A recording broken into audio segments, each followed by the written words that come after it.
초대교회가 시작된 이후 약 300년 동안 열악한 환경 가운데에서도 성도들은 하나님 앞에 감사했습니다.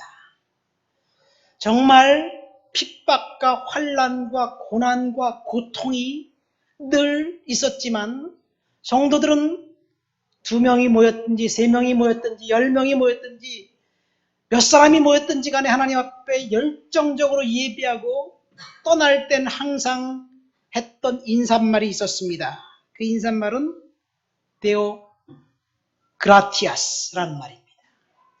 데오 그라티아스. 이 말은 무슨 말이냐? 라틴어로 하나님께 감사합시다. 하나님께 감사합시다라는 말이에요. 우리 한번 해볼까요? 옆 사람하고 데오 그라티아스. 무슨 말이라고요? 하나님께 감사합시다라는 이야기예요. 근데 그때 그 성도들의 70%는 사실은 노예였습니다. 정말 절박하고 그리고 아주 비참한 삶을 살아갔던 사람들이었어요. 그런데 그들은 환경을 바라보지 않고 하나님 앞에 감사하는 감사의 삶을 살았습니다. 사도행전 보니까 특별히 16장에 바울과 실라가 빌립보에 가서 복음을 전하다가 갑자기 잡혀서 의도 터지고 깊은 감옥에 갇히게 됩니다. 복음을 전한 것밖에 없는데 거기서 불쌍한 힘들린 여종, 점치는 여종을 귀신을 축출하고 치유했어요. 그런데 감옥에 갇혔습니다. 의도 터졌고 매를 맞았습니다. 그런데 바울과 실라가 한 것은 딱 2가지였어요. 첫 번째, 찬양과 감사. 하나님께 찬양과 감사를 드리니까 기적이 일어난 거예요. 옥문이 열리고 지진이 일어났습니다. 그리고 그 간수와 간수의 모든 가족 식구들이 그 사건 때문에 예수 믿고 빌립보 교회의 첫 성도가 됩니다. 그러니까 감사와 찬양은 기적의 열매입니다. 저와 여러분들이 이 땅을 살면서 기적이 때때로 필요합니다. 우리가 기적을 받을 수 있는 것은 하나님 앞에 감사할 때 우리가 기적을 경험하게 될 줄을 믿습니다. 중요한 것은 감사가 축복이고 감사가 기적입니다. 오늘날도 동일합니다. 그런데 생각해 보세요. 나는 과연 얼마나 하나님 앞에 감사하면서 살아가고 있었는가. 보니까요, 감사는 못한 것 같아요. 우리의 환경을 바라보면서 감사보다는 불평과 불만이 더 많았지 않았는가 생각이 됩니다. 오늘 말씀 보면 감사하라는 그 단어가 1절부터 26절까지 한 절도 빠짐없이 나와 있어요. 하나님께 감사하라. 여호와께 감사하라. 이 감사라는 말은 명령문입니다. 명령문. 그러니까 감사해도 되고 감사 안 해도 되는 것이 아니라 반드시 감사라는 그 명령이에요. 우리 1절부터 4절까지 한번 본문을 읽어볼까요? 우리 본문 1절부터 4절까지 다 같이 한번 읽어보겠습니다. 여호와께 감사하라. 그는 선하시며 그 인자하심이 영원하미로다. 신들 중에 뛰어난 하나님께 감사하라. 그 인자하심이 영원하미로다.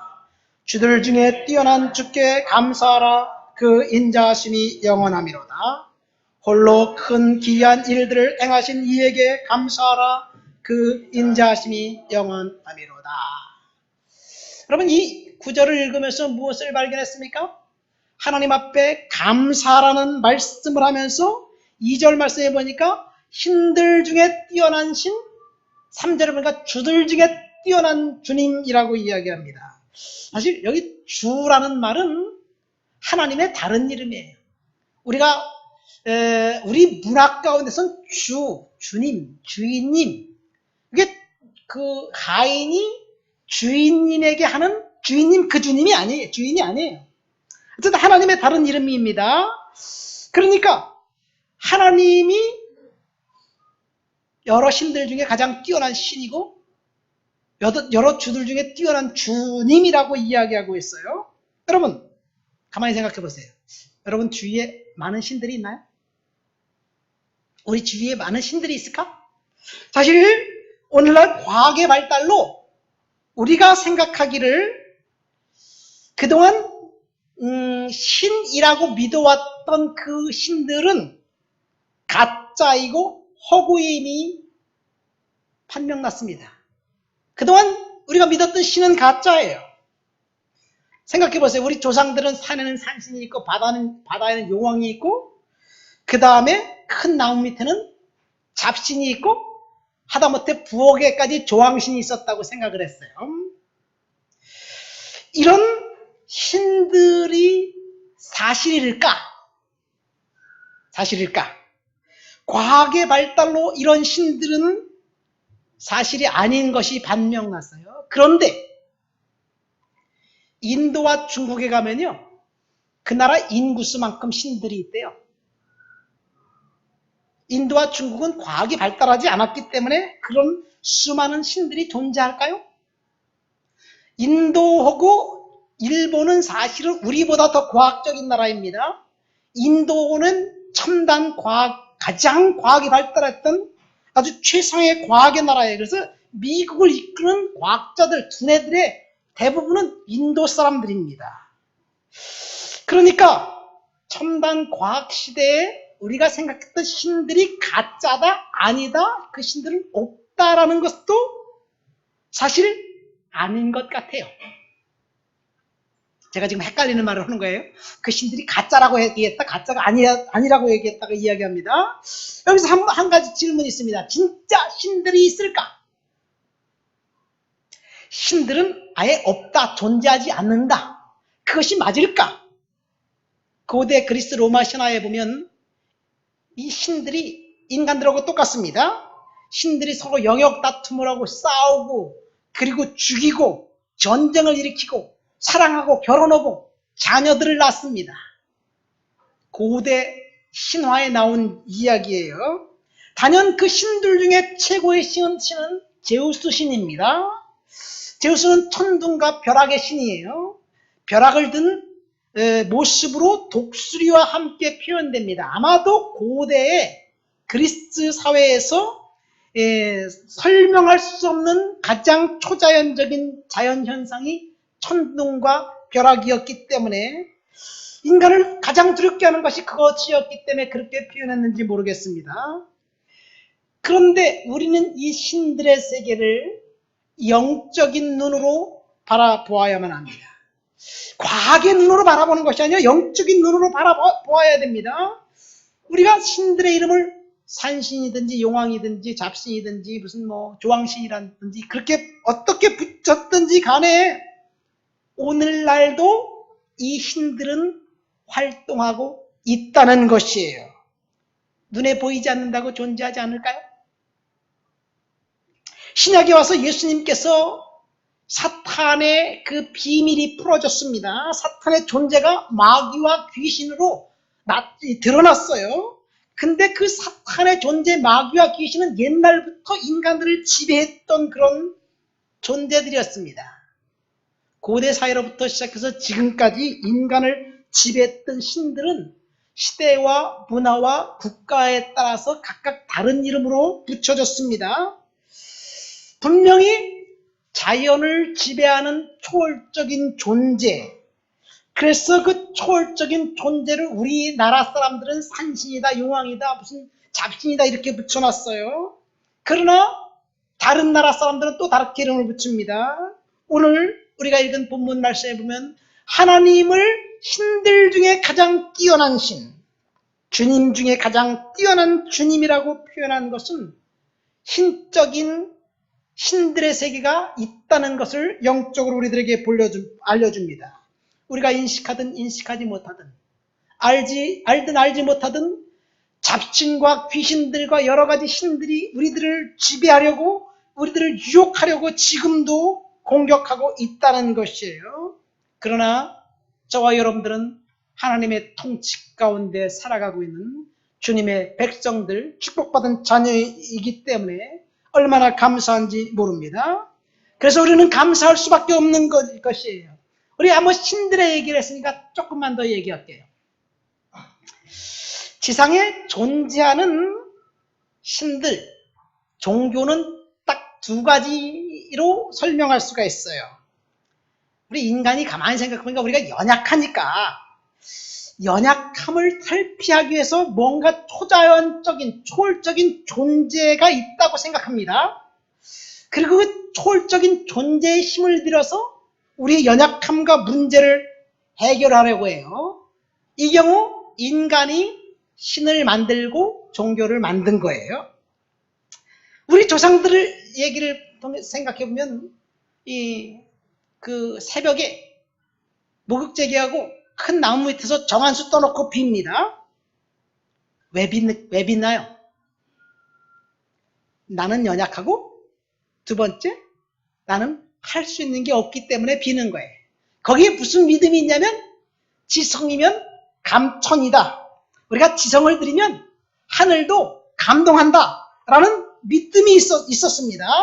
이것이 믿음이었어요. 이를 기독교적인 영적 시각으로 본다면 이 세상을 지배하고 있는 사탄이 있습니다.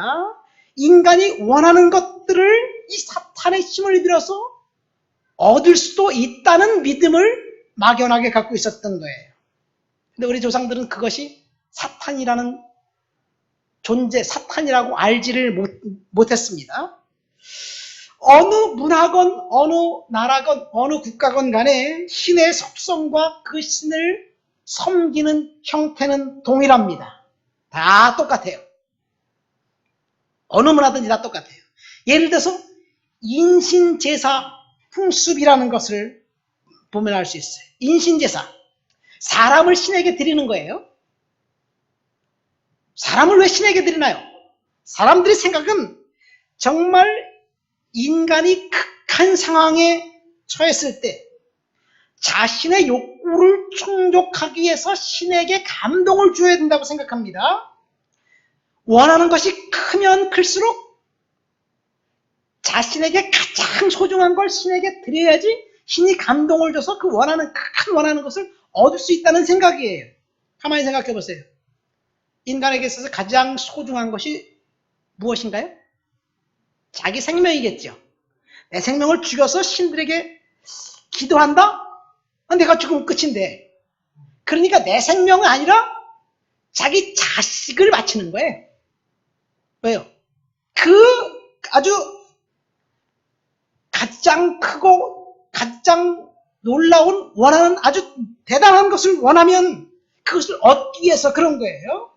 자, 그래서 하나님이 가장 증오하시는 것이 인신제사 풍습입니다. 인신제사 풍습은 거기서 어떻게 되냐면 인신제사가 소아성애와 동성애와 연결돼요. 그래서 그렇게 돼 있어요.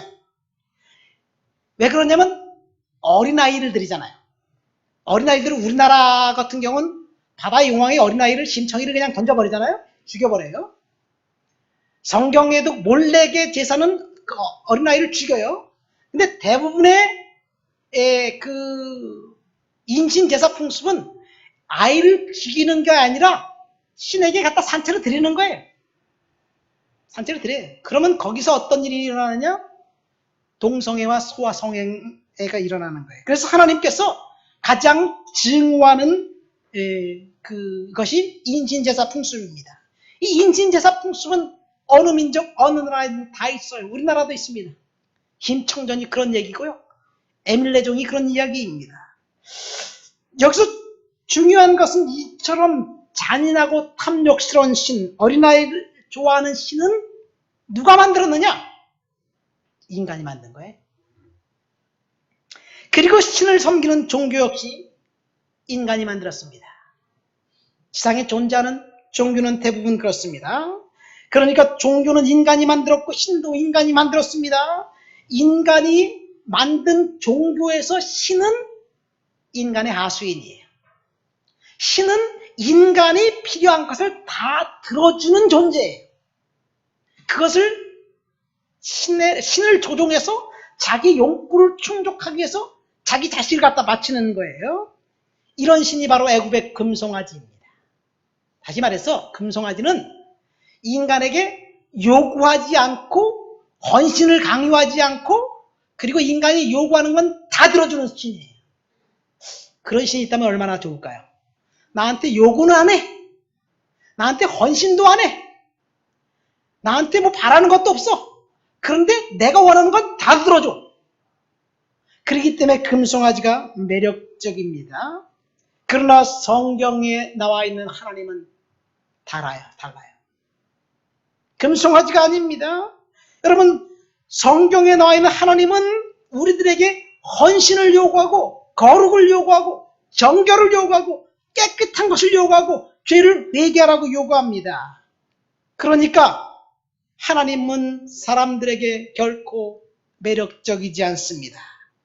두 번째, 하나님은 인간이 만든 신이 아니에요. 성경에서는 하나님의 그 신초월적인 존재가 이미 영원전부터 계셨고 있었고 그리고 그 하나님이 인간을 창조하고 우주 만물과 지구와 생태계와 모든 것을 창조했다고 선언하고 있습니다. 다시 말해서 세상의 종교는 인간이 먼저 있었고 인간이 신을 만들었고 종교를 만들었지만 성경은 하나님이 먼저 존재했고 하나님이 하나님의 형상을 따라 저와 여러분들을 만들었다고 선언하고 있습니다.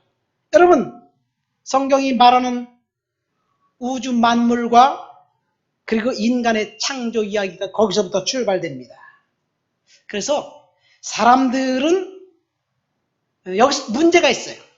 무슨 문제냐면 성경이 선언하는 하나님이 먼저 있었고 하나님이 세상을 창조했다라고 주장하는데 문제는 뭐냐? 그것을 증명할 수 없다는 것이 문제예요. 증명할 수가 없습니다. 과학으로, 상식으로, 우리 이성으로 납득할 수가 없습니다. 치명적인 문제입니다. 그래서 사람들이 신에 대해서, 신의 존재에 대해서 과연 신이 존재할까 이런 질문을 갖고 있습니다. 고대 시대에는 사람들이 몰라서 초자연적인 일이 일어나면 그것은 신들이 그랬다라고 신들에게 모든 것을 신들에게 그냥 떠넘겨 버렸어요. 모든 불가사의한 일들은 신들이 노해서 진노해서 일어났다고 생각했습니다. 그래서 재난이 찾아오면 노한 신을 달래주어야 한다고 생각했습니다. 왜 그랬느냐? 인간이 무식해서 그런 거예요. 몰라서 그런 거예요. 이해할 수 없어서 그런 겁니다. 그러니까 재난이 일어날 때마다 신이 진노했다고 단정 짓습니다. 그런데 과학기술이 발전하고 난 다음에 보니까 재난은 신이 진노해서 그런 것이 아니라 자연현상이네.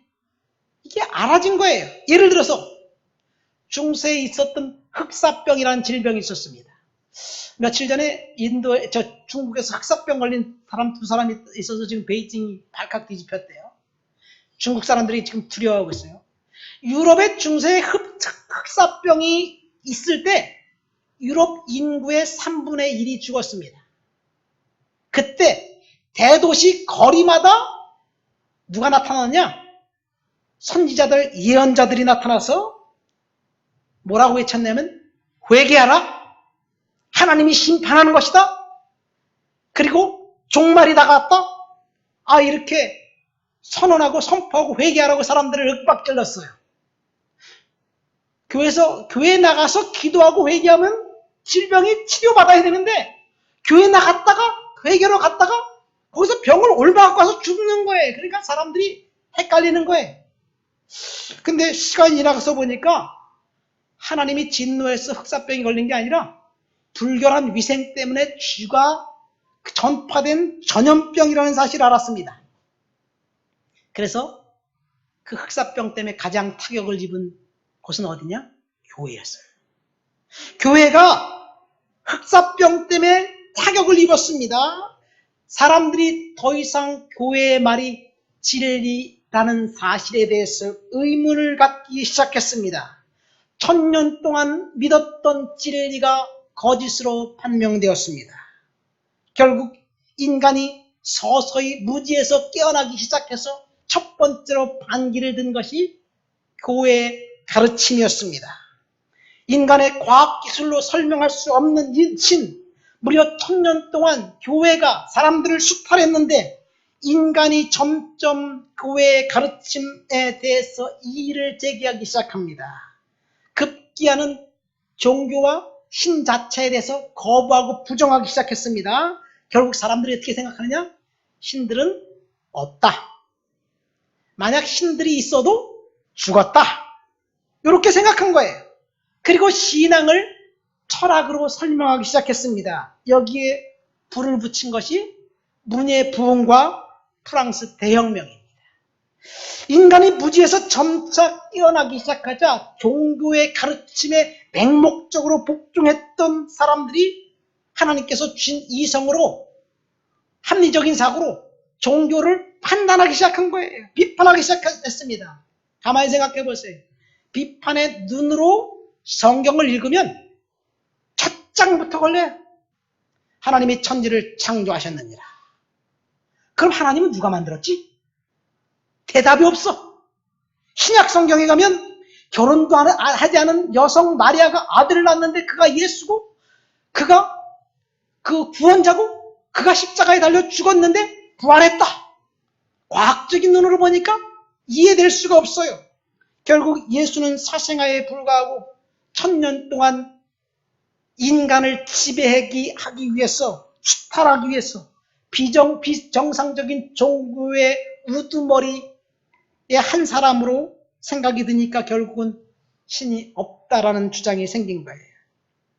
1000년 동안 종교의 이름으로 가했던 폭력 때문에 그렇습니다. 모순덩어리인 인간, 불합리하게 작동하고 있는 비리와 사회에 만연한 사악한 인간들의 행동을 보세요.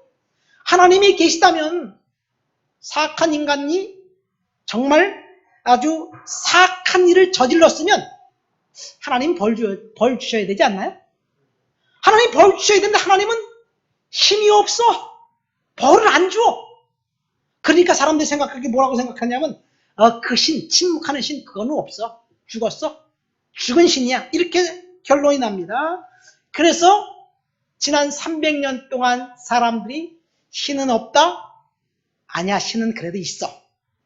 무신론, 유신론 논쟁이 있는 거예요. 신은 없다, 신은 존재하지 않는다. 그렇게 생각하기 시작했습니다. 그런데요, 최근 한 7, 80년대부터 1900년대 들어와서 가만히 신이 없다라고 주장하는 사람들이 생각해 보니까 신이 없는 게 증명이 안 돼. 신이 있다는 것도 증명할 수 없어요, 사실은. 신이 없다는 것이 증명이 될까요? 안 돼요. 그러니까 사람들이 어떻게 생각하냐면 신이 있는지 없는지 모른다. 이렇게 대답을 하는 거야지. 신이 있는지 없는지 모른다. 요 대답이 뭐냐면 철학적으로 볼 때 불가지론이라는 얘기예요. 영어로 어그노스티즘이에요. 어그노스티즘. 어그노스티즘 어디서 나온 거냐면 신약 성경의 2단 그노시스, 영지주의에서 나온 거예요. 그노시티즘에서 나온 겁니다. 영지주의는 뭐냐? 영혼은 중요하고 육체는 고깃덩어리에 불과하다. 그러니까 영혼이 중요하고 육체는 필요 없다. 이런 주장이에요. 이게 플라톤의 철학을 차용한 기독교의 이단입니다. 영국의 철학자 버트런드 러셀 같은 사람이 대표적인 불가지론자입니다. 오늘날 그러니까 사람들이 잘 들으세요. 하나님이 어딨냐? 없다. 돈이 최고야. 나는 눈에 보이는 것만 믿어. 이렇게 말하는 사람은 정말 무식한 사람이에요. 진짜 무식한 사람이에요. 아니 어떻게 하나님이 없는 사실을 증명할 수도 없으면서 하나님 없다라고 주장합니까? 무식한 사람이에요. 신이 존재하지 않는지 존재하는지 과학적으로 증명할 수 없습니다. 가만히 생각해보세요. 신이 없다라고 주장하는 것은 그 사람의 신념이에요. 우리식으로 말할까요? 그 사람의 믿음입니다. 그러나 우리는 하나님이 계시다고 믿습니다. 그런 의미에서 종교와 신의 존재 유무는 사실은 과학적으로 우리의 이성으로 검증할 수 없습니다. 그래서 증명할 수 없는 그 신을 있는지 없는지 증명하지 않아도 되고 하나님을 부정해도 될 수 있는 불가지론자들이 오늘날 성행하고 있어요. 여러분, 중요한 것은 오늘 본문을 말씀 보세요. 하나님이 그 살아계신 하나님이 자신을 선포하고 계시는 거예요. 여러분, 신이 존재하는지 존재하지 않는지 사실은 우리도 몰라요. 나도 몰라요. 그러나 성경에서 그렇게 선언하고 있기 때문에 나는 믿고 나는 아는 거예요. 이것이 오늘 본문의 이야기입니다. 오늘 시편 136편의 핵심 내용은 뭐냐? 살아계신 그 하나님께서 그를 따르는 자녀들에게 하나님이 살아계신 것을 보여주었고 하나님이 살아계신 것을 알고 믿고 따르고 감사하는 자들에게 복 주신다는 이야기예요. 4절 말씀 우리 한번 다 같이 읽어볼까요? 4절 말씀 한번 더 읽겠습니다. 다 같이 읽겠습니다. 홀로 큰 귀한 일들을 행하시는 이에게 감사하라. 그 인자하심이 영원하미로다. 4절 말씀에 보면 그냥 놔두세요. 하나님께서 홀로 큰 귀한 일을 행하셨습니다. 이게 보면 홀로 큰 귀한 일들을 행하시는 이에게 감사하라. 하나님께서 저와 여러분들에게 저와 여러분들의 인생을 통해서 놀라운 일, 큰 일, 귀한 일들을 행하시겠다고 약속하신 거예요. 믿습니까? 그래서 그 하나님 앞에 우리가 감사해야 될 줄 믿습니다. 5절 말씀해 보니까 하나님께서 지혜로 우주와 만물을 창조하셨습니다. 6절에 땅과 지구와 바다와 강을 만드셨고 7절부터 9절 말씀 보니까 해와 달과 별들을 우주의 정확한 작동 원리를 하나님께서 지구상에 걸어 놓으셨어요. 하나님이 설계하셨습니다. 그리고 하나님께서 놀랍고 크고 귀한 일들을 저와 여러분들을 위해서 행하실 것입니다. 그래서 오늘 시편 기자 시인은 하나님 앞에 감사할 수밖에 없다고 고백하고 있습니다. 4절에 하나님께서 크고 놀라운 일, 귀한 일을 행하셨다는 이 말씀은 행하실 것이라는 이 언약의 말씀은 오늘 저와 여러분들에게 약속으로 주시는 말씀입니다. 믿습니까? 제가 설교를 할 때 항상 그런 말씀을 해요. 설교는 본문의 말씀은 그 본문에 거기서 끝나는 것이 아니라 그 본문의 말씀은 누구에게 주신 말씀이다? 나에게 주신 말씀이라는 얘기. 이 본문 말씀은 하나님께서 크고 놀라운 귀한 일을 행하실 하나님께 감사하다는 말씀은 시인의 고백했지만 하나님이 저와 여러분들에게 좋은 이웃교회 위에 여러분들 각각 개별적인 성도들 위해 하나님께서 놀랍게 그렇게 역사하실 것을 예언으로 주신 말씀이에요. 믿습니까? 따라하세요. 하나님께서 나를 위해서 크고 놀랍고 귀한 일을 하실 것이다. 믿습니까? 근데 오늘 우리가 읽은 본문에 보면요. 시인이 그렇게 선언하고 그 다음에 5절부터 10절까지 그것이 5절부터 10절까지 하나님의 놀라운 섭리를 이야기하면서 11절부터 끝절까지 크고 놀랍고 귀한 일이 이미 성취되었음을 선언하고 있습니다. 어떻게 큰 일, 귀한 일, 놀라운 일이 성취되었는지 본문을 보십시오.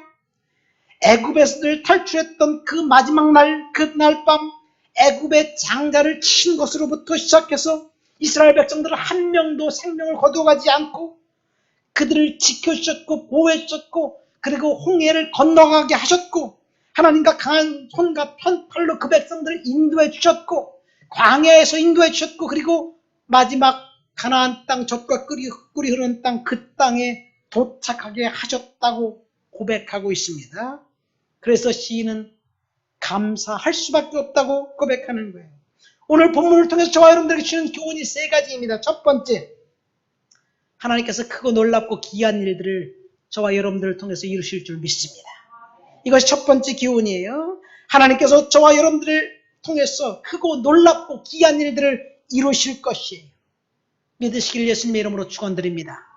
근데 가만히 생각해보세요. 우리 인생을 생각해보면 나는 지금 힘들고 어렵고 고난을 길을 겪고 있어요. 그렇지만 하나님이 함께 하시기 때문에 축복은 우리의 것입니다. 믿습니까? 지금 절박한 상황 가운데 있는 성도들도 있을 것입니다. 더 비참한 것은 그 절박한 상황이 언제 끝날 수 있을는지 몰라요. 그러나 그 모든 것은 하나님의 손에 달려 있습니다. 히브리인들 입장에서 보세요. 애굽에 있었던 그 히브리인들 입장에서 보면 그들의 절망은 아들을 낳으면 나일강에 악어밥으로 던질 수밖에 없는 그런 절박한 상황이었습니다. 그 절망의 순간에 하나님이 뭐라고 말씀하셨는지 우리 출애굽기 2장 말씀을 한번 읽어보겠습니다. 출애굽기 2장 23절부터 25절 우리 스크린을 띄워주세요. 하나님께서 바로에게 이렇게 명령합니다. 바로가 이스라엘 백성들이 이렇게 말합니다. 아들이 태어나거든 나일강에 던져라. 딸이거든 살려두어라. 바로 왕이 이스라엘 백성들 히브리인들에게 그렇게 명령해. 그 순간 하나님께서 이렇게 말씀하셨습니다. 출애굽기 2장 23절부터 25절까지 다 같이 읽겠습니다. 여러 해 후에 애굽 왕은 죽었고 이스라엘 자손은 고된 노동으로 말미암아 탄식하며 부르짖으니 그 고된 노동으로 말미암아 부르짖는 소리가 하나님께 상달된지라. 하나님이 그들의 고통의 소리를 들으시고 하나님이 아브라함과 이삭과 야곱에게 세운 그 언약을 기억하사 하나님은 이스라엘 자손을 돌보셨고 그들을 기억하셨다. 아멘. 하나님이 돌보셨고 기억하셨다. 이 말씀이 오늘 우리가 읽은 시편 136편의 배경입니다. 하나님이 큰 일을 행하셨습니다. 누구를 위해서 큰 일을 행하셨느냐? 히브리인들을 위해서 큰 일을 행하셨습니다. 하나님이 큰 일을 행하셨습니다. 누구를 위해서 행하셨습니까? 바로 저와 여러분들을 위해서 행하신 거예요. 믿습니까? 이것이 바로 저와 여러분들이 감사할 수밖에 없는 그런 조건입니다. 그런데 오늘 제가 설교의 제목을 감사를 잃어버린 세대라고 잡았어요. 여러분, 우리가 하나님 앞에 감사해야 되는데 사실 감사할 수가 없어요. 왜 그런가요? 우리가 추수감사절을 지키면서 하나님 앞에 감사에 대해서 한번 생각해 봅시다. 사실 성경에 나와 있는 추수감사절은 맥주절이에요. 문자적으로 맥주절을 지키라고 성경에 나와 있습니다. 그러나 추수감사절은 미국 교회의 전통입니다. 우리가 추수감사절 때마다 들었던 이야기가 있죠. 1620년 그 메이플라워라는 그런 배를 타고 청교도들이 미국을 건너갔어요. 그래서 그들이 거기서 고생 끝에 우리가 알고 있듯이 먼저 학교를 세우고 교회를 세우고 나중에 자기 집을 세우고 고생했다가 3년이 지나고 난 다음에 이제 매사추세츠에서 추수감사절을 시작합니다. 1623년 매사추세츠의 행정 책임자 윌리엄 브래드포드가 감사절을 제정하면서 3일 동안 하나님 앞에 예배드리고 축제를 벌이자 이렇게 선언합니다. 그때가 1623년 11월 29일입니다. 이때가 우리 역사로 보면 언제냐? 광해군이 인조에서 쫓겨난 해예요. 인조반정이 일어난 해입니다. 어쨌든 이 추수감사절을 미국 교회가 지켰습니다. 여러분, 이 추수감사절의 비하인드 스토리를 여러분들에게 말씀드릴까요? 102명이 조그만 배 180톤의 작은 나무 목선을 타고 이 시속 2마일로 63일간의 항해를 거쳐서 대서양을 건너서 신대륙에 도착합니다. 63일 만에 도착을 해요. 102명이. 도착하고 난 다음에 살아난 사람이 몇 명이냐? 50명이 살아났어요. 그러니까 102명 중에서 52명은 죽고 50명이 살아났어요. 비참하지 않아요? 그 땅에 도착해가지고 정말 고생했습니다. 혹독한 겨울이었습니다. 인구의 절반이 질병과 기근으로 죽었습니다. 50명의 아이들과 남성과 여성이 살아남았습니다. 그 50명의 남성과 여성들이, 어린아이들이 3년 동안 피땀 흘려 생존 투쟁을 한 결과 3년 후에 하나님 앞에 추수감사 예배를 드리기 시작합니다. 그들이 입장에서 볼 때 감사할 수 있었을까요? 신앙의 자유를 찾아왔는데 옆에 자기 부인이 죽고 자기 아내가 죽고 어떤 애는 고아가 됐고 그랬어요. 아마 오늘날 우리 식으로 생각하면 불평이 더 많았을 거예요. 그런데 이들은 열악한 상황, 감사를 선택했다는 것이 이것이 축복의 출발입니다. 감사를 선택하시길 예수님의 이름으로 축원드립니다. 그 이유는 하나님이 놀라운 일을 행하시기 때문에 그래요. 물론 우리의 현실은 불행하고 어렵고 힘들 상황일 수도 있습니다. 그러나 하나님 앞에 감사하기로 결정하고 선택하면 하나님께서 놀랍게 저와 여러분들의 인생을 책임져 주실 줄 믿습니다. 본문 11절 말씀 보세요. 이스라엘을 그들 중에서 인도하여 내신 이에게 감사하라. 강한 손과 편팔로 인도하여 내신 이에게 감사하라. 12절 홍해를 가르신 이에게 감사하라. 홍해를 갈라서 이스라엘 백성들은 넘어가게 하고 애굽의 군인들은 다 홍해에서 죽었어요. 그래서 하나님 앞에 감사합니다. 중요한 것은 하나님이 감사하는 백성들에게 크고 놀라운 일들을 이루셨어요. 10절부터 20절까지 보면 애굽의 그 놀랍고 아주 황당한 일을 하나님이 이기게 하셨습니다. 여러분, 하나님께서 강한 손과 편팔로 저와 여러분들을 지키시고 보호하시고 인도하신다는 사실을 믿으시기를 예수님의 이름으로 축원드립니다. 가만히 저와 여러분들의 인생을 생각해 보세요. 하나님이 보호하셨고 하나님이 지켜주시지 않았나요? 황당하고 놀랍고 힘든 일이 있었을 때지라도 하나님께서 저와 여러분들을 인도해 주셨습니다. 제 인생을 가만히 생각해 보면요. 하나님의 강한 손과 편팔로 나를 인도해 주신 것 같아요. 제가 여러 번 간증했는데 제 20대 초반에 제 인생은 굉장히 비참했습니다. 너무나 초라했고 패배자였고 낙오자였다는 그런 느낌을 지울 수가 없었어요. 그 이유는 제가 고등학교 다닐 때 우리 아버지가 목사가 돼서 개척을 했어요. 개척교회 목사의 아들이 돼버렸어요. 갑자기. 나에게 동생이 5명 있는데 우리 집엔 소득이 없어요. 그래서 제가 고등학교 졸업하고 할 수 없이 취직을 했어요. 제가 공고를 나왔습니다. 7년 동안 직장 생활하면서 하나님 앞에서 제가 그런 생각을 했어요. 내가 신학을 해서 목사가 됐으면 좋겠다. 목사가 좋아서라기보다 그땐 그런 생각을 했어요. 내가 가장 에너지를 확산해서 가장 젊고 에너지가 넘쳐날 때 세상 일하지 않고 하나님 일했으면 좋겠다. 그렇게 생각하고 목사가 되고 싶었는데 공부할 수 있는 기회가 없어요. 정말 비참했습니다. 공고를 나오고 공장에서 일했습니다. 영원히 제 인생이 공장 노동자로 끝날 것 같았어요. 근데 지금 생각해보면 그것도 좋더라고요. 대기업 가서 그냥 50대 초반에 구조조정돼갖고 그냥 조기 은퇴하는 것보다 60살, 70살까지 일할 수 있는 것이 얼마나 좋습니까? 어쨌든, 그런데 하나님은 또 다른 꿈을 꾸고 계셨던 거예요. 제 인생을 하나님이 간섭하시고 개입하셨습니다. 하나님께서 내가 일하면서 그런 생각이 들었어요. 하나님 공부할 수 있게 해주세요. 근데 공부할 수 있는 기회가 없어요. 근데 어느 순간 제가 너무나 실망해서 그런 기도를 해서 하나님 유학 가게 해주세요.